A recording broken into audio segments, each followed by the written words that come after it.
I'm a very firm believer in knowing that the information I follow is real.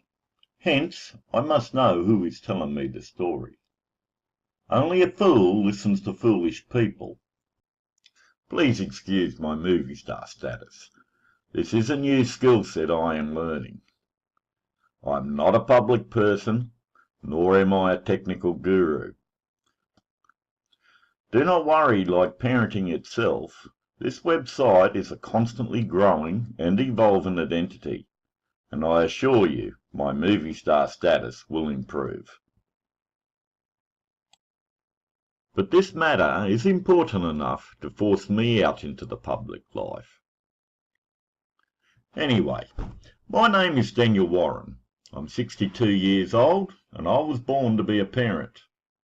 In fact, without getting all spiritual, I would say being a parent is my life's purpose. I've been a sole parent twice, a step-parent once, and I've helped raise a lot of other children via foster care and other such type organisations. A parent of 3, a grandparent of 5, and currently a great-grandparent of 5. That's 3 full generations, and now a dad again to a glorious 6-year-old daughter. I've also studied child development, both from the behaviourist and the genetic points of view, while some other complementary studies I've undertaken have been focused on mental brain development, and how we become who and what we are. I'm the 3rd youngest of a family of 11 children, raised just coming out of the post-war depression years. Yes, life was financially hard, and in today's world, one could say I had a dysfunctional family.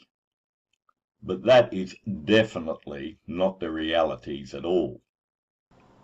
I was blessed with a family history of extremely exceptional individuals. Growing up with my parents was invigorating and exciting. Listening to the adults discussing their lives and current events, being encouraged to express our views. Often to bring out their stories on our words. Our home was always open for honest debate, and often there'd be a very few wise old adults just sitting around yarning to my dad. Mum was also an amazing lady, a devoted religious woman with very strong views. Although she would joyously leap into any debate, even as a devil's advocate. She would often come out with my father's words, expressed in a totally different way, just to prove her points. We were never in doubt to our value to the family unit. We were fully supported and loved. We were taught to think, to look into the reality of things, and to keep a positive attitude in the face of any adversity. Mum being mum, our home was always a halfway home for those in need. From my earliest memories, my mother was given shelter to those in desperation, often women with small children. I can remember from the age of 5 or 6, being allowed to stay home from school to babysit, as it did not take long for my parents to see the bond I hold for and with children. A crying babe soon quietens in my arms, and most often they fall into a contented sleep. At 14, which was pretty standard back in those days, I left home and school to get a job and spread my wings. I landed an apprenticeship as a solid plasterer, with the Gold Coast as my playground. At 18, I volunteered for the army. In those days, I strongly believed in the government propaganda of king and country. Don't worry, I was soon shorn of my naivety and belief in the system, being the recipient of full-on military brainwashing. My parents, especially my dad's words, kept surfacing in my mind. Think, analyse, and follow your own thoughts. I was definitely not suited to military life, You could say I had an authority complex, and I still do, I guess. At 18 I also became a dad. My son Shane was born. The pregnancy leaving my wife with epilepsy, and she had to remain in hospital for quite a while. Off I would trot in the mornings with my newborn son under my arm. For the next few months my area of responsibility was the guardroom, where we pushed a few beds together and stuck the bassinet in the middle. 21, and it's back to civilian life. Totally unemployable, outcast, stranger danger. I didn't fit any more. I'd been semi-indoctrinated, and I was the outcast of my social peers. Picture it, the stray dog in the pack mentality. A stranger with a military haircut and bearing. Nobody I had known before wanted to know me. I had grown and developed. I was a family man, whilst they were still rocking the coast as single men, with no responsibilities but to themselves. I started chasing building work. I was a solid plasterer and created a mini subcontracting business. It kept food on the table, but very little else. At 21, my daughter Samantha was also born. Wife was once again kept in the hospital. Me? Well, I'm fighting with the doctors and social services to be allowed to keep my daughter. Talk about heartbreak and fury. Have you ever seen a newborn child strapped down in the back of an ambulance to be taken into care? Because these clowns considered you to be incapable of looking after her? In those days, the male looking after a child was not the norm. Even 20 years later, a male sole parent did not receive the same social security benefits that a female sole parent can get. Anyway, don't worry. I had her back in the next morning. But crap, another mouth to feed, a sickly wife, an overly adventurous son, and a newborn child to look after. My daughter was bliss compared to my son. I swear by the time he was 7, he had broken most of his major bones, fractured his skull, and nearly severed his left hand. After a very major war zone with quacks at the Townsville General Hospital, they ended up flying 2 microsurgeons up from Brisbane to sew his hand back on. Luckily, he was young enough that he recovered full usage of his hand, with a scar you would never believe. My God, talk about helicopter parenting. He would have been lucky to get through infancy if we didn't. Anyway, I started to knuckle down and study. In those first 7 years, I got another trade, carpenter and joiner, whilst I was at the same time going to night school, studying first to pass year 10, then on to advanced building and construction skills. In the process, obviously due to many factors, I lost the connection with my wife and we separated, to be divorced about 10 years later, when she married her soulmate. They are a perfect couple, and very happy in life, and we still chat fairly often. As I have personally found in life, the universe will persist in throwing lessons at us until we wake up and learn to listen. Synchronicity also seems to always send a teacher to us at these times. And yes, most of us simply don't see or hear, or we totally choose to ignore. Anyway, shortly after this time, I was injured at work. I was shock loaded with approximately 600 kilos on my badly positioned body. Instant stuffed back. I crushed 3 vertebrae in my lower spine and 2 in my shoulders. I was in intense agony 24/7, hooked on medicated drugs, and heading downhill on a greased pole. After about 18 months of tests, x-rays, and medical experts poking at me, it was finally decided by the medical gurus that I was finished. Their prognosis was I would be in a wheelchair within 18 months to 2 years. Here at 28, looking at a crap life, a crap future, drugged off my tits, and mass depressed. I decided in my wisdom to sell everything I didn't need, and set forth to travel Australia whilst I still could. My friends and I renovated an old box van that I had into a mobile home, and off I set to see what I could see. Crash, slam, bam! The universe certainly hadn't finished with me just yet. 20 kilometres out of town, the van motor caught fire. I grabbed the fire extinguisher, yanking on the motor cover, but it would not open. So like a fool, under I go, the fire extinguisher in hand, fighting to not lose my miserable future. With a whoosh, my hair disappeared, and I ended up with third-degree burns to my upper torso, face, arms and head. Talk about bystander apathy. At least a dozen vehicles went past me. Not one person stopped until it was too late.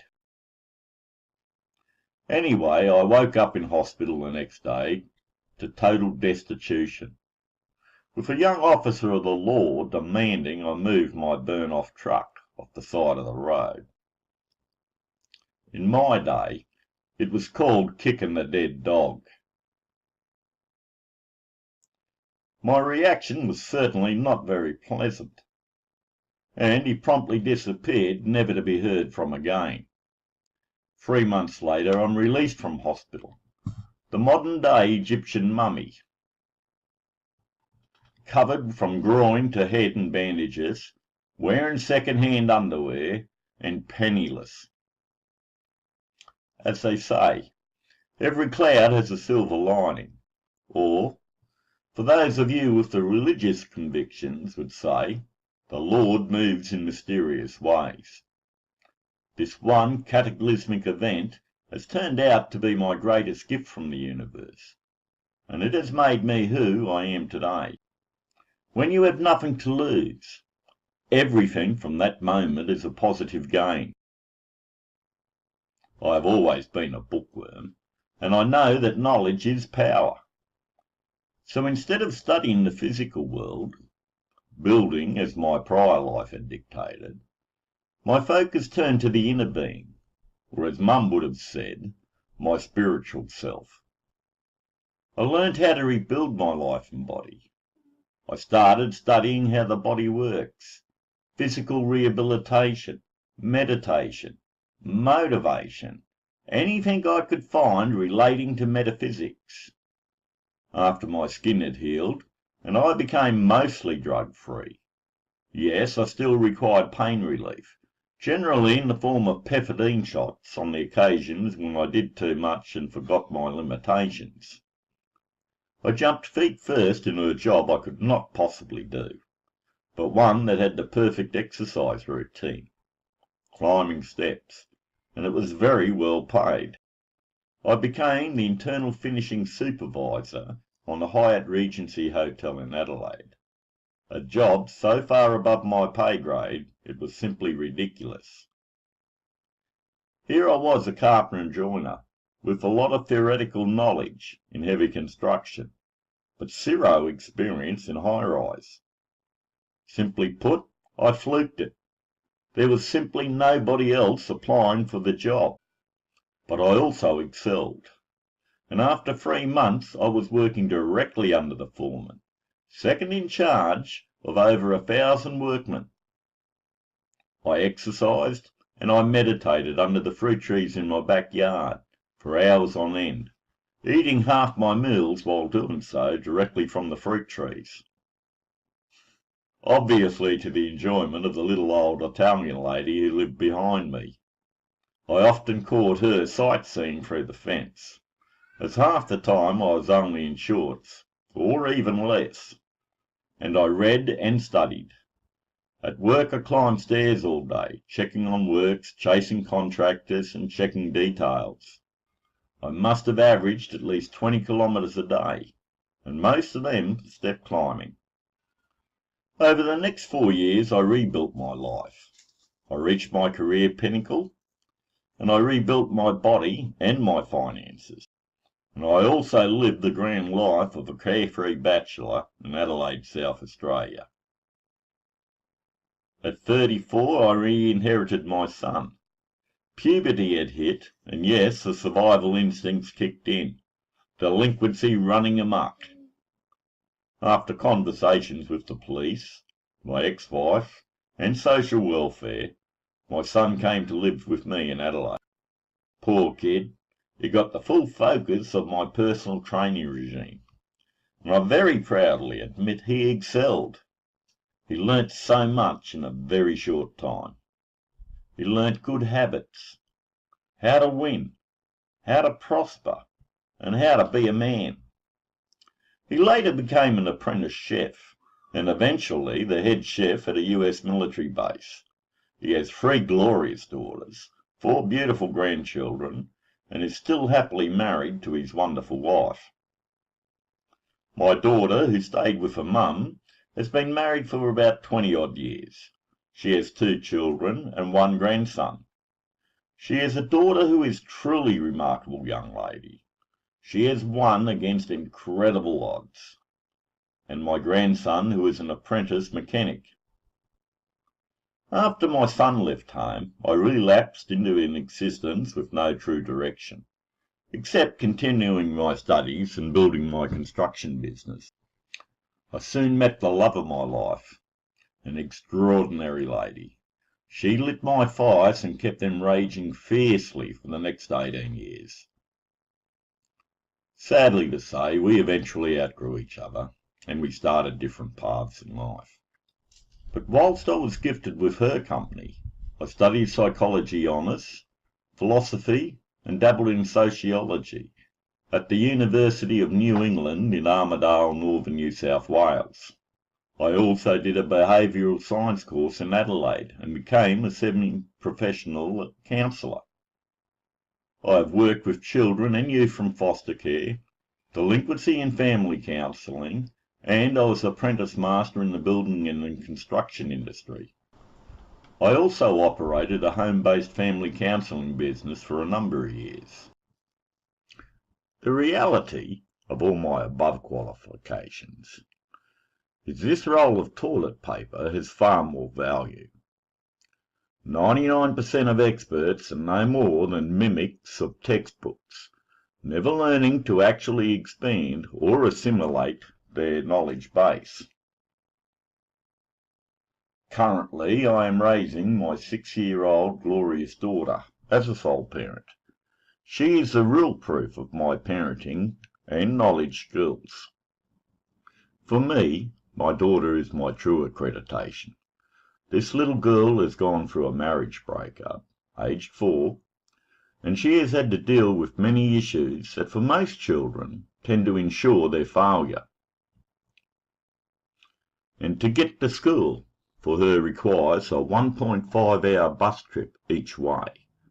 Many times I carry her off the bus in the afternoon, as she is sound asleep. Yet this little girl was awarded the Excellence Award for her grade at school. Her report card is fantastic. No parent could wish for more. On every level she has excelled way beyond her peers. And a teacher's comments simply make my heart swell with pride. Ability and accomplishment is not found in pieces of paper. They are only found in the accomplishment of actualization. Which brings me to why I'm here talking to you.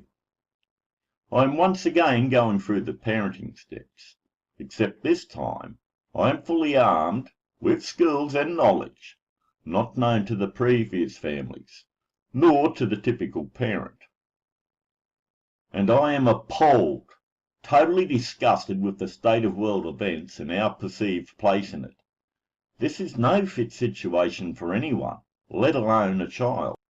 And the real situation is far worse than anything in our recorded history.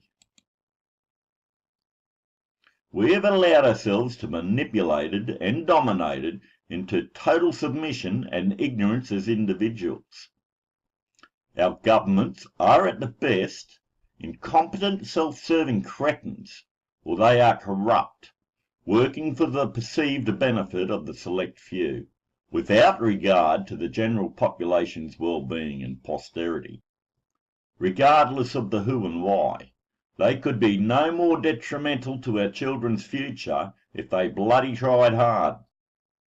Our children, as it currently stands, have very little hope and or opportunity in the future, and I get furious, far past mere angry, at the systems that are supposedly there to help us and them. For example, most organisations, such as so-called charitable and human rights groups, like the United Nations and UNICEF, these are in fact nothing more than criminal organisations funded by taxpayers via government grants, designed not to help those in need, instead just another method to hold the poor down and enrich the moneyed power groups. Schools and the education system in general are designed to dumb our population down, killing all thoughts of self-aspiration and self-expression. Our governments do not want an intelligent population. They need a mass of self-perpetuating blind followers to maintain their power base. The bottom line truth is, the only support your child has is you, not society, not your neighbour, and definitely not the system. People simply do not even consider somebody else's child, only their own. Parents must learn to be parents, and they must unite and demand change before it is too late. I look to my daughters and my great-grandchildren's future, and I despair in fear.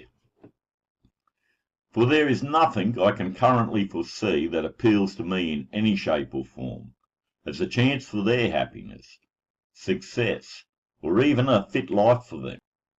They say slavery is a mental condition more than a physical, and this is the very obvious route our leaders have chosen for the human race. So I plead with you to help me help change the status quo. Let me teach you my parenting knowledge and skill. I promise to guide you to the very best of my abilities, so you and all our children can actually win in life. Trust me, in the very best scenario they may face, being the only rose in a field of weeds is not how I want my daughter's life to be. It is far better if the roses outnumber the weeds. Thank you for listening to my story. May the universe smile upon you and yours. God bless.